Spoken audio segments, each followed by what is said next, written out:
Hey everybody, I'm Rick Beato. I'm nerding out with Nate here on the Vinyl Guide. This episode is brought to you by VMGvinyl.com. Professional record cleaning, restoration, rejuvenation, and grading. Refresh your records with VMGvinyl.com. And with that, on with the show.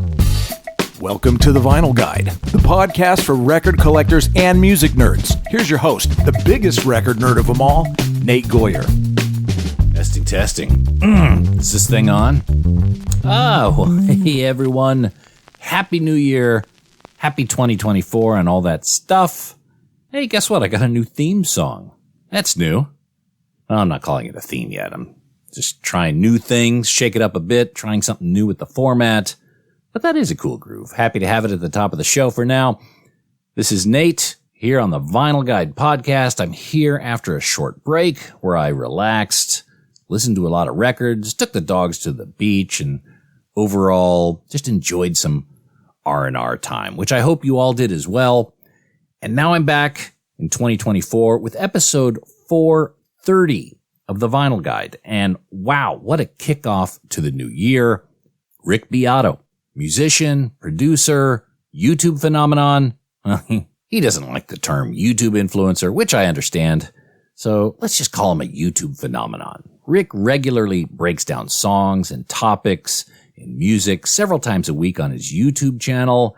And today he joins us here on the Vinyl Guide to cover a myriad of topics around records, analog recording, as well as the potential impact and challenges that artificial intelligence, AI, will pose on the future of music. It's a pretty fascinating chat, and he is absolutely the right guy to have it with. Rick just testified at a U.S. Senate hearing on AI and presented some interesting ideas, which you can find online. I'll link to the official transcript from the Senate in the episode notes. But yes, today, Rick and I talk about many different, potentially dangerous, definitely confusing impacts of AI and deepfakes on the future of music. And just so you know, we have an extended version of this interview available only to our Patreon legends, patreon.com/vinyl guide. Head up there now, help support the show. You'll hear more of this interview. Also, our episodes up there are in high resolution and they're commercial free. Plus, you get to help support your buddy Nate here and this show, and that is always appreciated. That's at patreon.com/vinyl guide. Head over there now. And finally, if you are new to the Vinyl Guide podcast, welcome to the show. Take a seat, grab a beer out of the fridge, and just want to let you know we've got over 400 episodes and interviews to enjoy, including episode 429 with Eddie Kramer, engineer of Jimi Hendrix, Led Zeppelin, and more. That's episode 429 of the Vinyl Guide. Matt Cameron of Pearl Jam and Soundgarden joined us, episode 425. Peter Hook discusses the records of Joy Division, episode 412. Perry Farrell and Eric Avery of Jane's Addiction, episode 387. Chris Shiflett of Foo Fighters, episode 382. Leland Sklar, bass player of just about everyone, episode 362, and hundreds more. And by the way, there's no paywall. These episodes are absolutely free for everyone to enjoy. Just follow the Vinyl Guide in your podcast app of choice and enjoy these conversations anytime, anywhere.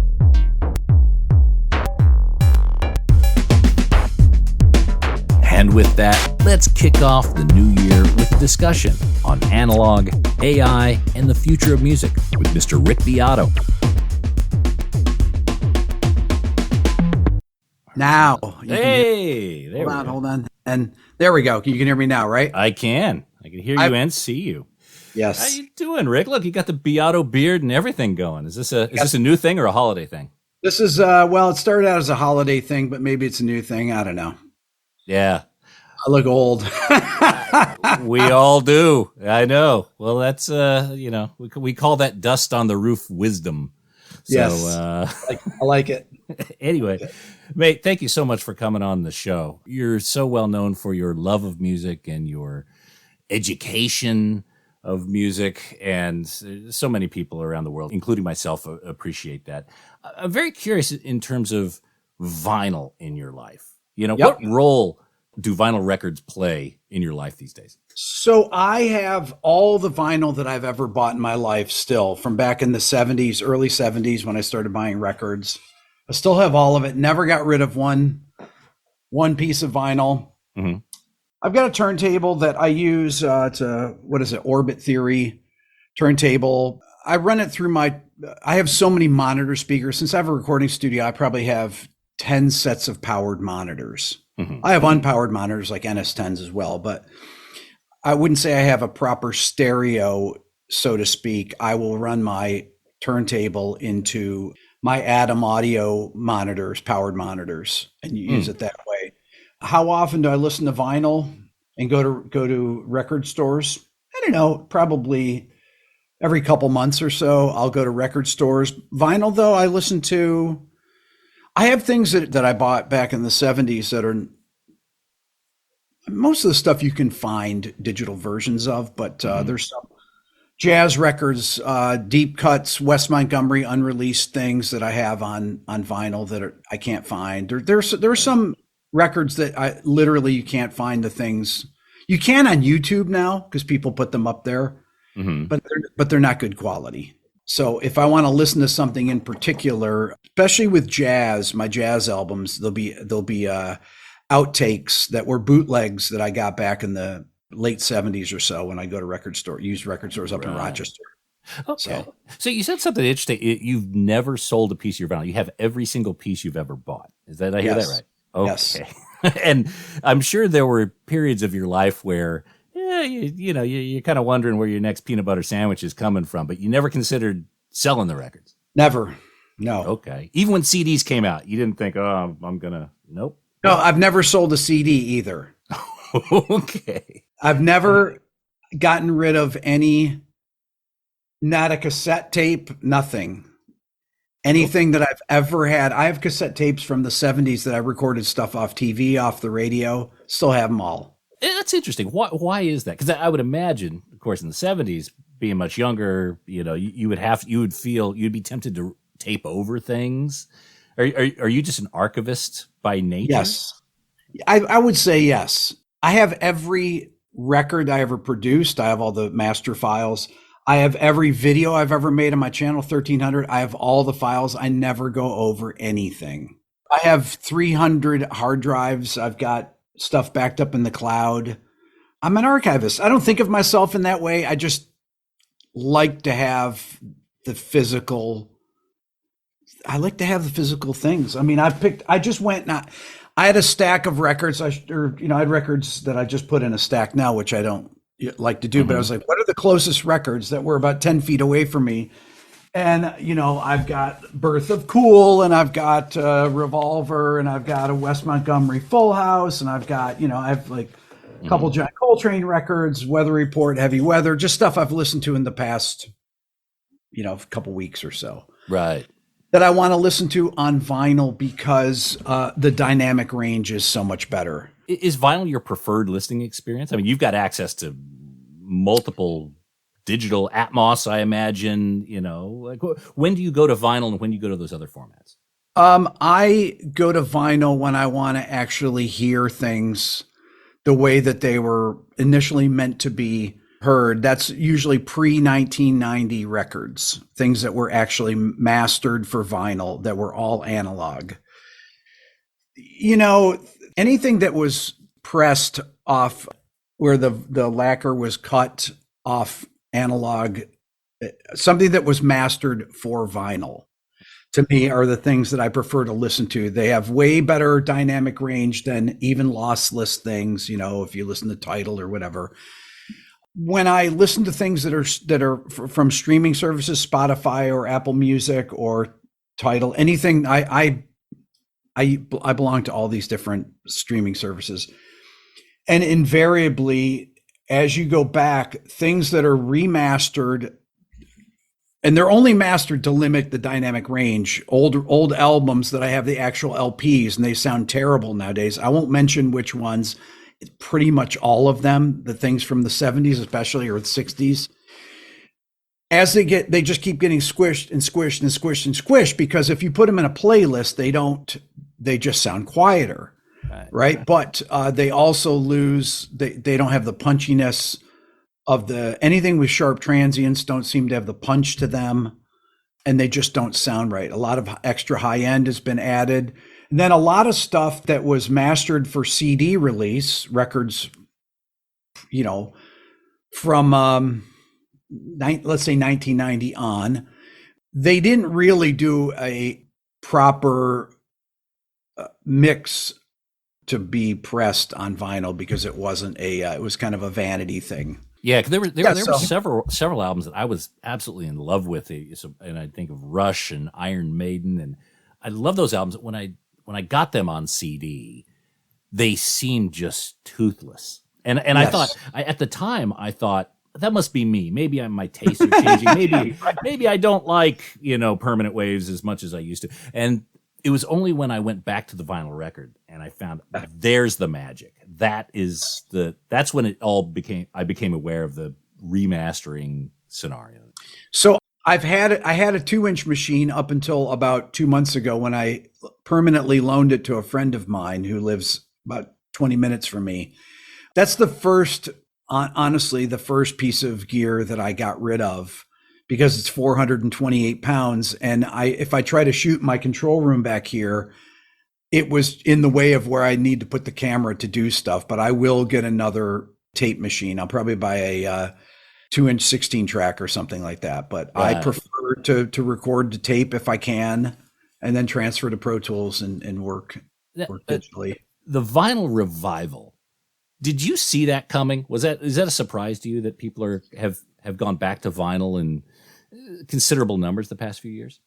I don't think it's a surprise necessarily, because physical recordings are things that I think have meaning to people. People still want to own things. They want to be able to grab it and read it and hold it and put it on something. I don't want to equate it to buying a t-shirt, but there's something about listening to music on a streaming platform that makes it very disposable, like you're just turning on a spigot. Okay, here it is. It all comes out and you don't hold anything. You don't really own it. Mm-hmm. You can't put your hands on it. You got to make 4 mouse clicks to hopefully get the credits. And then most of the time they're not even there. Like, who played on it? Who wrote the songs? Who's the producer? Who's the recording engineer? Who's the mastering engineer? I want to know all that stuff. And when I listen, if I'm streaming, to me, this is a thing that vinyl, you have all this information and people want to hold the things. And I think that if you love an artist, I think it's a way for people to get closer to the artist. That investment is, it's different than just listening by pressing a button. I don't know. Mm-hmm. I think that's why. I think that's, we never thought of it when we had LPs, growing up and everything, or 45s. That was the only way you listen to music, or cassette. But now it's a closer connection with the artist, and there's an experience of listening to albums. I don't know. I'm not surprised by it though. Right. I love that fact though. Do you think vinyl is here to stay, or do you think this is kind of a blip on the radar? No, I think vinyl's here to stay. Mm-hmm. Yeah. There's a long period of time though where people that made records, where every step was analog, as I was saying earlier, we're kind of in this weird thing where, records are made digitally that are made into vinyl. Even if they're mastered for vinyl, there's very little music that is analog all the way through. It's a big effort to have analog all along the chain. Maybe someone like Jack White can do something like that, but very few artists can really even afford to do it, right? Yes. When I listen to these old records that are, 45 years old at this point, they're all that way. They're all analog, recorded, mixed, mastered, and then put onto they had no choice. No choice. Yeah, but I see that, a lot of artists, I think artists want to have physical records. That's a big thing. And it was a vanity thing for a long time where people would press, major label artists, they press 300 of them or something, and they'd send them to their fan club, whatever it would be. Right. But now it's more of a serious thing. It's like a really legitimate way to release music. Majority of time, I'll talk to people about vinyl, and we use words like, "Oh, it sounds more warm." These sort of words that are very hard to quantify. Do you have a theory or even an answer on why humans tend to prefer vinyl when compared to digital formats? I don't know if I can speak to other people, how other people like to enjoy music, because so many people will listen on their phones and enjoy music that way. It seems very, very bizarre to me, but I think that there's something warm, that's as good of an analogy as anything. It's why do I like to record to tape, especially bass and drums? Because of the way the transients sound. They just sound right to me. And some people say, oh, well, you get better transient response if you go in digitally. But if you really are hitting the tape hard, there's something about slamming the tape that gives it a particular sound and that I prefer. If I listen to Zeppelin 1, for example, and you hear the drums, and there's every snare drum, every kick drum has a little at the beginning of it. That's maybe an overloaded mic pre on the Helios desk, or it's hitting the tape machine really hard and it's giving a little bit of harmonic distortion on the beginning of every hit. And it just has a sound to it. And it's hard to describe, but it's the same. When I hear it on vinyl, especially, I hear those things and there's just a warmth. It's hard to find I don't have the words to find. I've been looking for them for decades, so don't worry. Right. Right. Exactly. So, because on paper, if you look at the math, I mean, digital should be superior in multiple ways. Even CDs, not let alone Atmos and everything else that's available. But people still tend to prefer vinyl. Do you think that is it mostly psychological at that point? Depends on how old they are. If I ask my kids, for example, I'll play a sine wave for my 10-year-old Layla. That's at 19,000 hertz. That's long in my past. Was I able to hear a sine wave at 19K? She can hear that. Her experience of music is something that I can only imagine now at this point. So we all have our own way that our brain interprets music. Many famous mixing engineers are in their 40s, 50s, and 60s, and they're able to still, when they may not have the best hearing, for some reason their brains are able to make up for the deficits in their hearing because their brains are able to hear through these deficits they may have in certain frequency ranges and do incredibly good mixes. And I think about that a lot. I want to interview some mixers and ask about this, although a lot of mixers don't want to talk about their hearing, right? If they have any deficits. But the fact of the matter is that there's a lot of mixing engineers that have been in their 60s. Andy Wallace is a mixer that he mixed, mixed the Nevermind, but Rage Against the Machine's first record. He mixed Faith No first two, Faith No More. He mixed a lot of huge records, a lot of the heavy rock records in the 90s and 2000s. Did Jeff Buckley Grace, engineered and produced that record. And Andy's still working. He's in his mid 70s, but did a lot of these records in his 50s, 60s, and they sound amazing. And you say, how can a guy at that age do that work? Because he knows what to listen for. And the brain is able to interpret things even if the ears don't hear. And I don't know, maybe his hearing is perfect. I've never met the guy. I don't know anything about him, but these things fascinate me.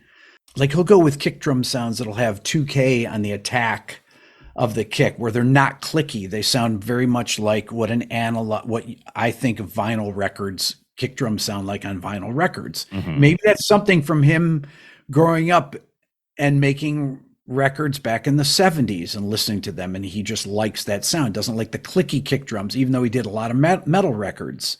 But his metal records sound amazing because they don't have the same clickiness that a lot of metal records tend to have. And that may be from the way that he likes to hear the kick drum and the snare and things like that. So the way he hears transients, it's all in, people that grew up listening to vinyl, I think, hear differently. Do we have room in the future for another audio format? We've had physical form, digital, obviously vinyl. We've got tapes. We've now streaming, even Pono. Do you think there's going to be something else in the future? Any thoughts on gaps? What do you think's missing? Yeah, well, I think that there'll be some new formats that are around having surround video. So I had a friend that came in here that has that's doing these 48 camera surround experiences where you wear the virtual goggles, and he had Buddy Guy, for example, playing guitar, and you could walk around him and see him on a 360, like literally like you're standing right there with him. Right. And then the audio, I don't think the audio was set up because they haven't even put this out yet, but the idea is to have the audio also follow around the person, kind of like Sonos or not Sonos, but Atmos, where somebody's playing guitar and singing, and they erase the microphones that are on there, and you're playing and they're singing, and then you go around them and then you hear what it sounds like from behind them. And then they're going to have things where you'll be able to walk through the band and stand in the middle of a band as they're playing and hear what the things sound like. Fully immersive. And this is 3 years from now, they're going to be able to do this. It's coming.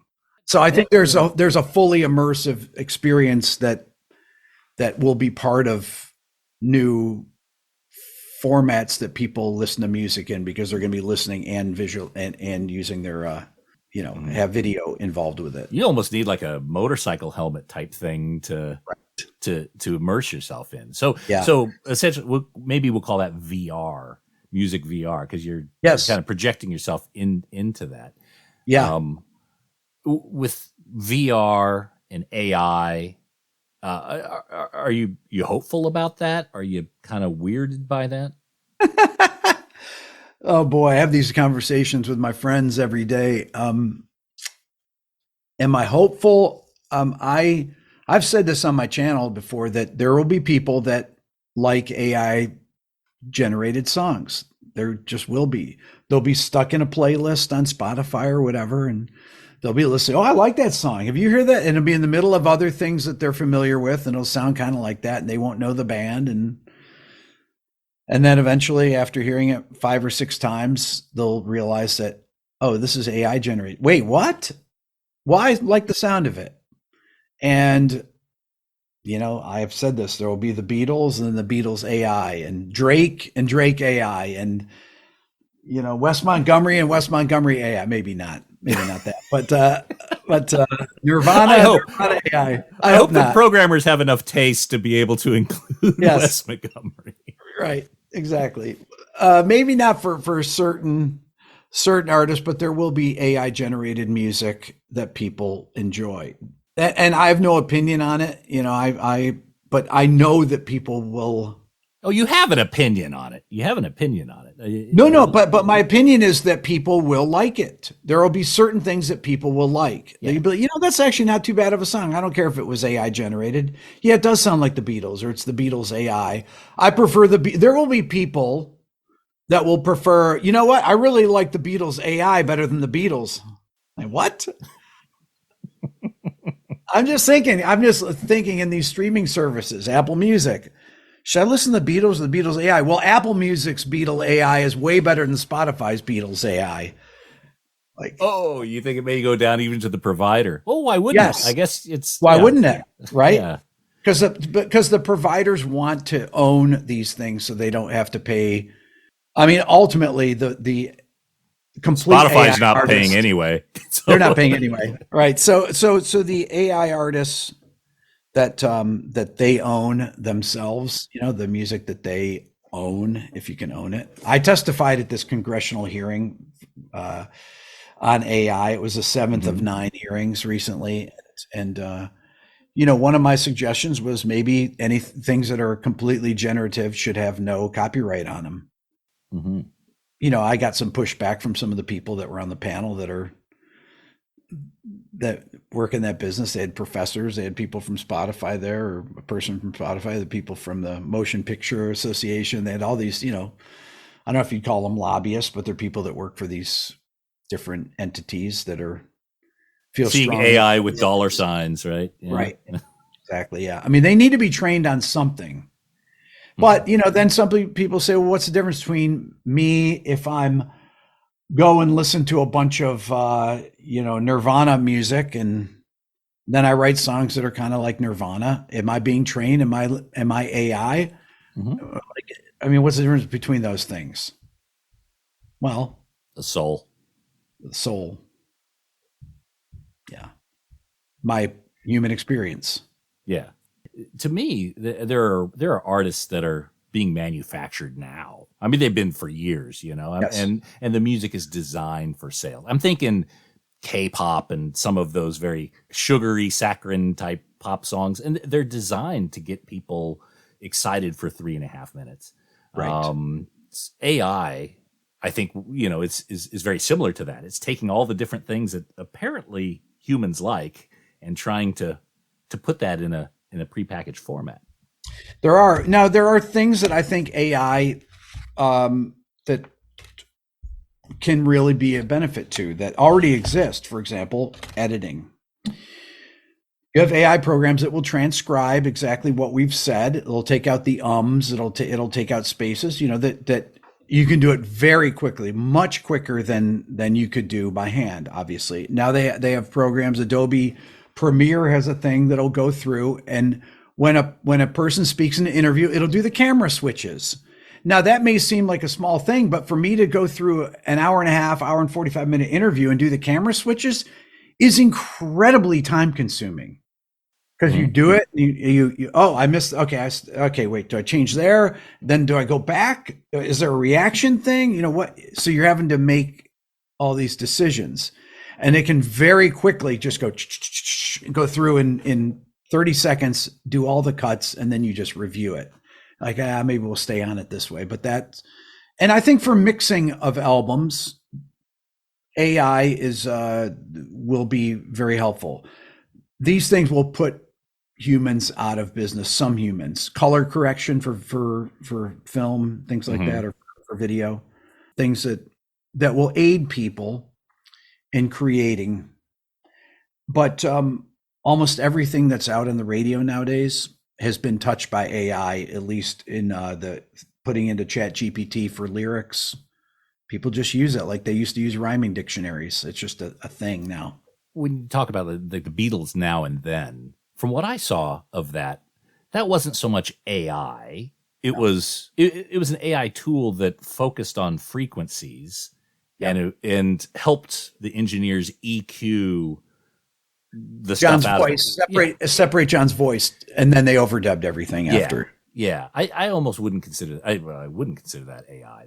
That's a tool, but That's a tool. Yeah, but at some point there's going to be, here is a new fake Beatles song with words. In fact, it's probably already out there. There's probably a dozen out there. Have you found any Rick Beato clones or deep fakes up to this point? No. Okay. No, but there are some great tools. There's a company called 11 Labs. There's a bunch of different companies, Moises.ai, but 11 Labs is a company that I put in probably about 20 minutes of my own dialogue into it to train the AI model. And it would mimic my voice. I could type something in, it would mimic my voice. It sound like me. But what was amazing is after I trained it, I put in the audio of one of my videos. I put it into German. Okay. So it does 20 different languages or so. And my friend Aaron, who's German, listened to it. He said, "Oh my God, it's obviously me speaking. It sounds just like me." He said, "It's you with an American accent with a perfect translation." Wow. Of what I said. And now they're doing, they have the beta thing is out where it actually will move your mouth. So it looks like I'm speaking German or whatever language. Wow. Insane. So, I mean, that's basically a deep fake that I can do. Is that a deep fake? I mean, I provided it the material. It's my own video, but. Yeah. It's a self-induced deep fake, I guess. I mean, it's right. Kind of like the Kiss avatars, right? You know, they're controlling the destiny of it. I have no idea what that's going to look like, but I know it's very clear where the ownership is of that and the control of that. And same with what you just described there. You know, Nate, I was fooled by a Tom Cruise deep fake. You probably have seen these things. There's a guy, Miles Fisher, that does the Tom Cruise deep fakes. And what he worked with some company, and so his hair looks like Tom Cruise's, and they replaced his face with Tom Cruise's face, but he did the voice himself. And I remember seeing this thing where he did this Dave Matthews song, Crash, playing guitar. He goes, "People don't know that I'm a real big Dave Matthews fan. It sounds just like Tom Cruise." And he sings Crash. I'm thinking, not only can Tom Cruise fly helicopters, he can play guitar and sing. What? And do a decent Dave Matthews copy. And then one of my friends was like, "Oh, that's a deep fake." And I couldn't believe it because it's so realistic. Yeah. We always assume authenticity because there was not the technology or the means to be able to do anything convincing, right? Yeah. But now that's in question. If we fast forward 5 to 10 years, how do you think media consumers, audio, video, how do you think we're going to be able to respond to that? Is anything AI, are they going to have a stamp on it? Are we going to know, oh, this is a fake Tom Cruise movie, right? But it's licensed by Tom Cruise. So is that acceptable? Yeah, this is a fascinating topic to me. What will people do? Will people loan their voices and likenesses to these companies, these AI? I can answer for Gene Simmons. Yes. Yes. You can. It will be in beer commercials. It will be in every conceivable thing. Yeah. But someone like Tom Cruise, they would have to like license their likeness, their imagery, even the estates of Gene Kelly or people like that, or John Wayne. So I was thinking about this, Nate. I thought, okay, this guy that does the Tom Cruise deepfakes, he doesn't monetize any of the videos. And Tom Cruise has never taken any of them down because they're all really funny and positive. So let's say that this guy does a Tom Cruise deepfake, but he plays an original song of his own and it becomes a hit song. Is Tom Cruise entitled to part of the publishing, even though he didn't write the song? Because his image was the one that carried the tune to prominence and got people to listen to it. Yeah, it's getting very twisted now. Right. So, I mean, that's a way that you could use where somebody could actually write something and then use a deep fake to promote it.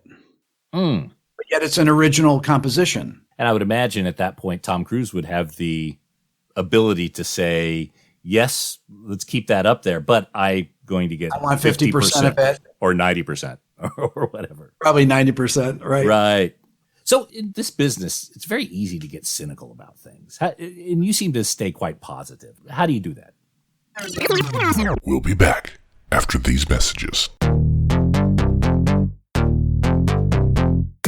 Well, hey there, record collectors. There's a new service available that specializes in record cleaning, restoring, sticker removal, and professional grading. VMGvinyl.com. VMG Vinyl can help you make the most of your collectible records. From professional cleaning of records and sleeves, Removing old price tags and store stickers. dry cleaning and rejuvenation of old shrink wrap to make it look like new, even providing you a professional play-tested third-party grade with either removable removable grating or encasing in plastic, you have a wide range of choices at vmgvinyl.com. Buying a highly collectible record and you want it checked out by an expert? VMG Vinyl can do that too. Head over there now and see what vmgvinyl.com can do for you and your collection. That's vmgvinyl.com, the one-stop shop for professional third-party grading, cleaning, and record restoration. That's vmgvinyl.com.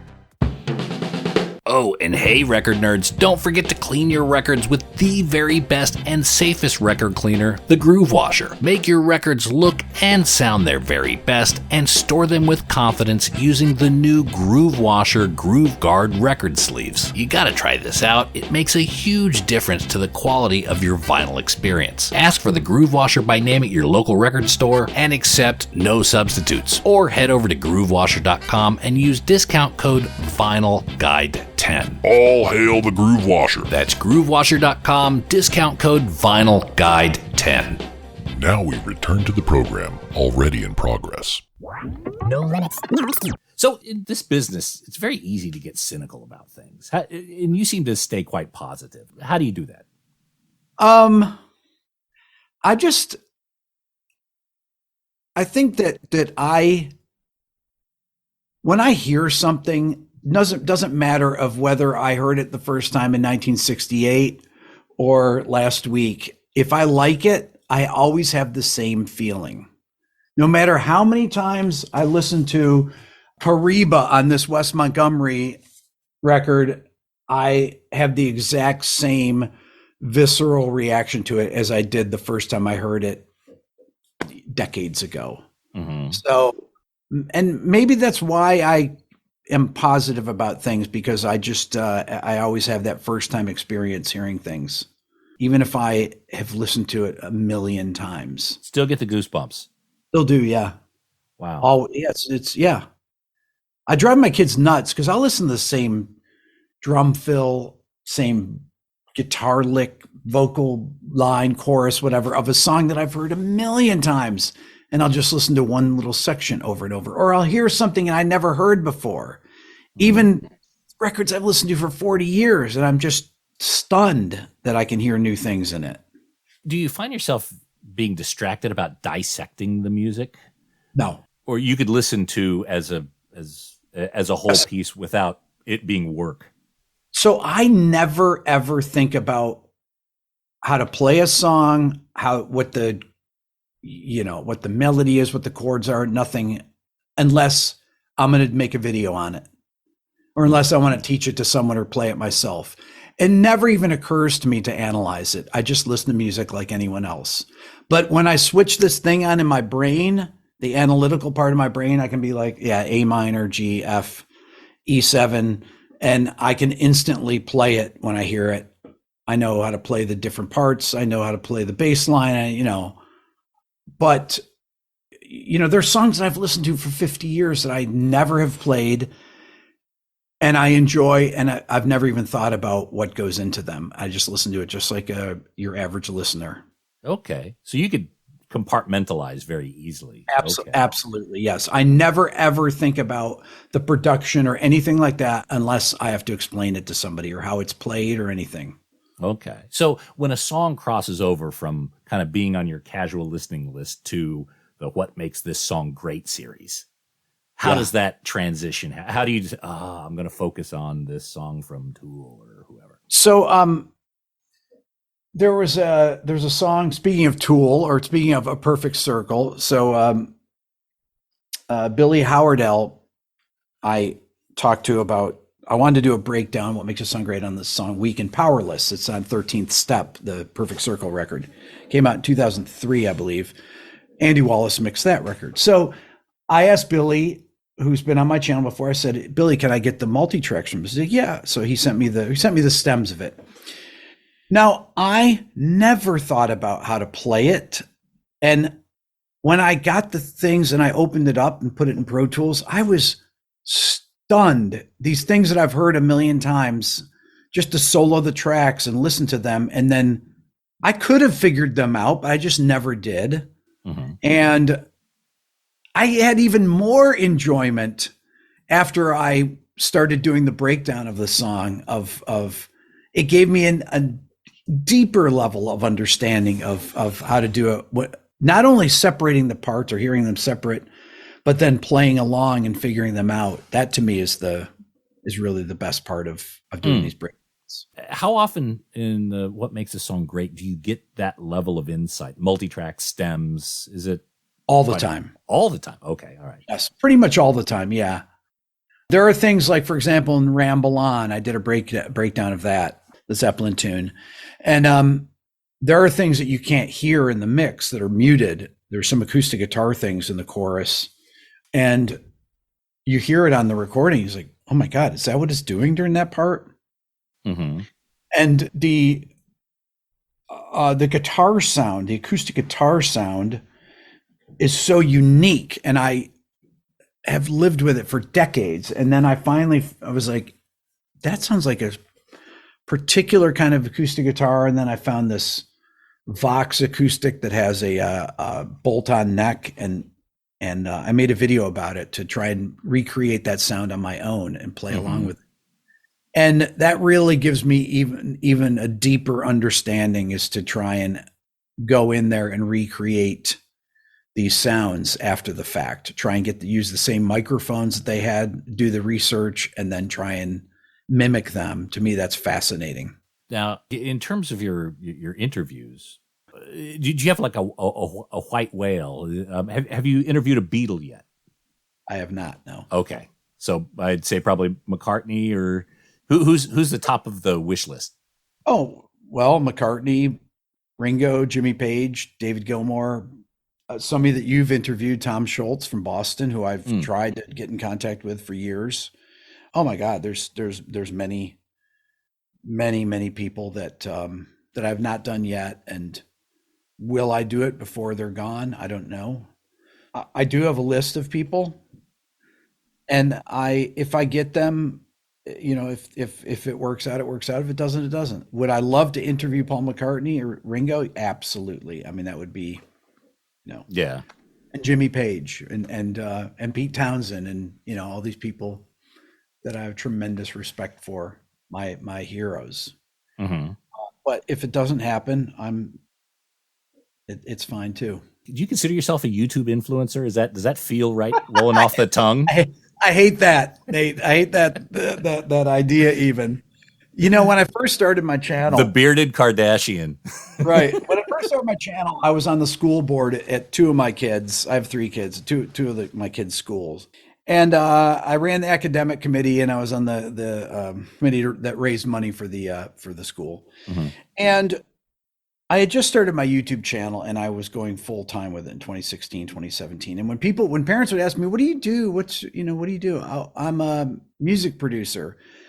Because a couple of times I said, oh, I'm a YouTuber, and they're, what?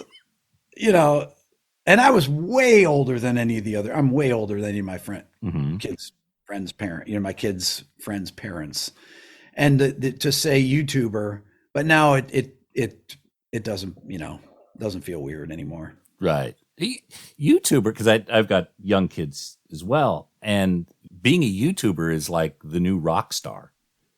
Well, for the kids think it's cool, but it's just weird for me to say, Oh yeah. But I mean, right. Back in the day, we wanted to be rock star. We saw these Jimmy Pages, and we wanted to be like them. They see Mr. Beast and kind of want to be like them. So, do you watch? I'm sure you probably watch, but do you interact with folks like Todd in the Shadows or Anthony Fantano or any of those guys? I've been on Anthony's on his YouTube channel a couple times, I think. Mm-hmm. One time. And I'll have Anthony on my channel, and I'll have you on my channel, Nate, if you'll come on my channel. Ooh, I'd be honored. But I only do in person. That's the thing with my interviews. It amazes me when I hear people when I listen to podcasts. I always think to myself, when I listen to your podcast, I'm like, I could never do that.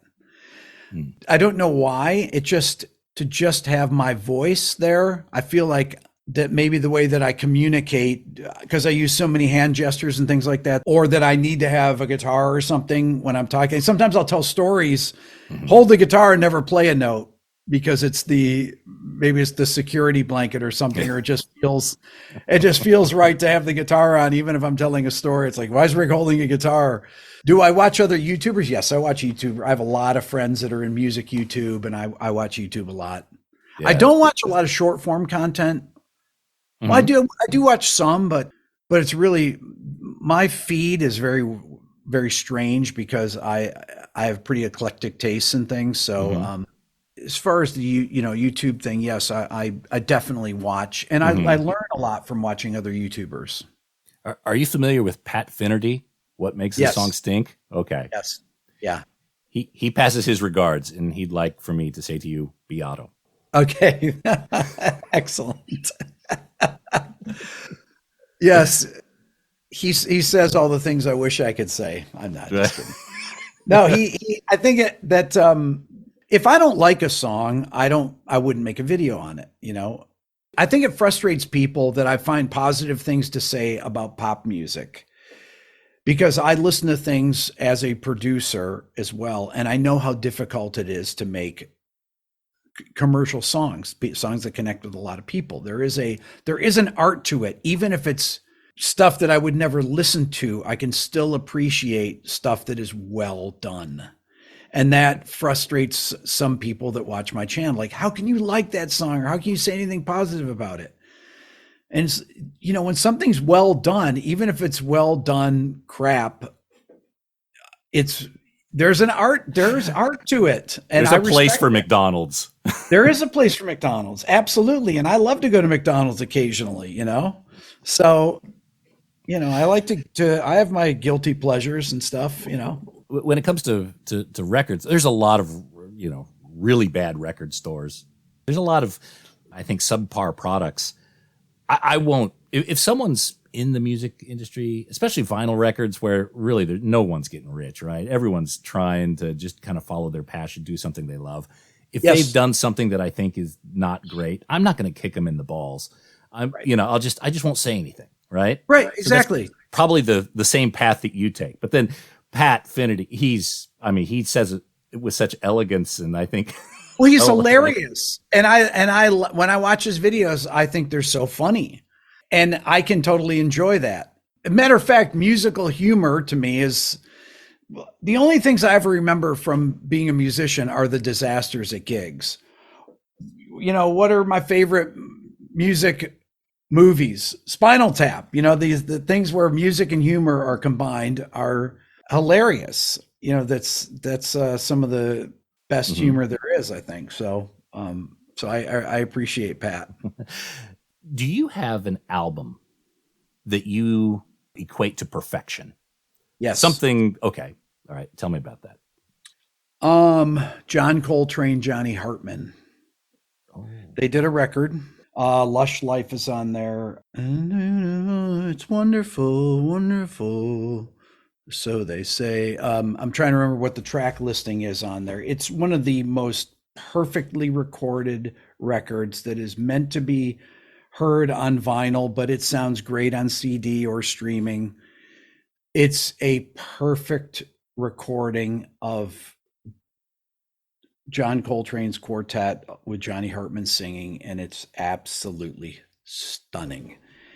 And I used to buy it for people, as a present. If somebody was a music enthusiast, I'd say, have you heard this record? No. And I would buy it for them, as that would always be a gift. I'm looking up the track listing here. It's They Say It's Wonderful is the first song, dedicated to you, my one and only love. Lush Life, You Are Too Beautiful, and Autumn Serenade are the tracks. But it's John Coltrane, McCoy Tyner, Jimmy Garrison on bass, and Elvin Jones. And it's the most stunningly, beautifully recorded record, the best vocal recording, and it sounds phenomenal. It's like a perfect recording of perfect renditions of perfect songs. If I'm not mistaken, that was recorded by Rudy Van Gelder. Yes. And he 1963, March 7th, it was recorded. He recorded so many great jazz albums. What is different about this one in particular? I just the playing, the sound of the saxophone, the air you can hear through Coltrane's, just the tone of the reed. Johnny Hartman's voice is just perfect. You know, it's a big Neumann U47 through, you know, whatever Mike Pre's Rudy had in there. And it's just perfection. It's massive. The voice engulfs your brain, you know, and the everything McCoy Tyner's voicings that he plays on it and Elvin's grooves. It's just everything about the record is just perfection. I interviewed Ron Carter a year and a half during the pandemic, and I asked Ron, because he made many records at Rudy's studio, and I said, and I asked him things like he played on the, you know, he was in the Miles second quintet, and then he played on some of the greatest records like Wayne Shorter's, what was the record? I asked him about Maiden Voyage, Herbie, Juju, and he played, what was the record I asked him about? Anyhow, so I asked Ron about going over to Rudy's and how the bass sound changed, and would he ever go over to his studio when they weren't recording and work on bass sounds? And he said yes. He said if Rudy got a new microphone or mic preamp or something in there, Ron would go over with his two sons and they would play, and they would move the bass around the room and check different mic distances and things like that. And they would try to always improve the sound of the bass on the records. And I just thought that was great, that on their days off that he would do stuff like that, right? That and the bass sounds, you know, got better and better through that era, probably from guys like Rudy experimenting. You know, you get Ron to come over, and Ron said he would always get to the studio first and find his spot. You know, I'd asked him things like, how far apart did you guys stand on these Miles sessions? You know, did you wear headphones? Did you do this? Did you do that? Because when you're interviewing someone like that, these first person accounts, I mean, how many people were in the room on these particular records, you know, that can speak? How many people played with Miles that are still alive? Well, basically Herbie and Ron, that's it. Tony Williams is dead. Wayne is gone and Miles is gone. So to get these first person accounts, exceedingly rare. That's right. And getting rarer all the time. But those Rudy Van Gelder recordings, that one in particular, Impulse Records. Yep. That's the perfect album. Perfect. That's album. That's the one. You see the warning sign, an asteroid is headed toward Earth. You have 1 hour. Of course, you're going to hang out with your family, but what record do you put on? It's John Coltrane, Johnny Hartman. Yeah. I mean, as a record, as an experience, a sonic experience, I mean, it's the best thing Johnny Hartman ever did. I mean, it's such an inspired record. The song choices, and let's see, it was inducted into the Grammy Hall of Fame. I mean, I always would give it to people, though. That's as a present. Yeah. That was my thing. It's like, you want to hear a perfect album that's perfectly recorded, everything about it, all the songs are perfect. Here, listen to this. Oh, I got it upstairs. I'm going to have to put it on after this. It's been a while since I've enjoyed that. So, Rick, thank you so much for coming on the Vinyl Guide and talking about records and audio and AI and the future of music. Your opinions carry a lot of weight, and I really do appreciate you making the time. I guess everyone knows where to find you. YouTube, rickbeato.com. Of course, you could probably just yell at the sky, Rick Beato, and something will fall out of it. That's interesting, no doubt. But Rick, thank you so much for coming on the show, mate. And I appreciate the wisdom and your continued stream of videos. And best of luck in 2024, man. Thank you, Nate. Appreciate it. Thank you so much for having me on.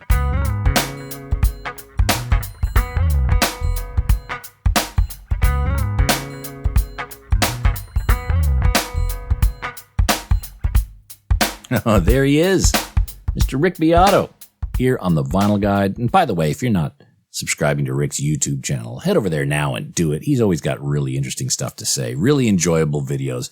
And man, what a nice dude. By the way, again, quick reminder, we've got an extended version of this interview only available to our Patreon supporters, patreon.com/Vinyl Guide. You want to hear some more words of wisdom from Rick? Make sure to head over there now, patreon.com/Vinyl Guide. And And that's it for this episode of The Vinyl Guide. Thank you so much for tuning in. Hey, do me a favor. Share these episodes on social media. Put them on Facebook. Tweet them out on X or Twitter, whatever they call it. You can do a TikTok dance if you want. That is always appreciated. And hey, by the way, we could use some positive reviews. Head up there to Apple Podcasts and Spotify and give your buddy Nate here a 5 out of 5. Say something nice. That is always helpful. And we'll be back shortly with a brand new episode. So until we talk next time, get out there and buy some records, people. Cheers. That's it for this episode of The Vinyl Guide. Follow The Vinyl Guide in Apple Podcasts, Spotify, or whatever podcast app you use and enjoy the full back catalog of episodes of The Vinyl Guide podcast. Thanks again for listening.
Yo, you still there? Did you fall asleep? Yo, I get it. I fall asleep to podcasts all the time. But wakey, wakey, come on. We got things to do. Wake up, up, up, up. Let's go.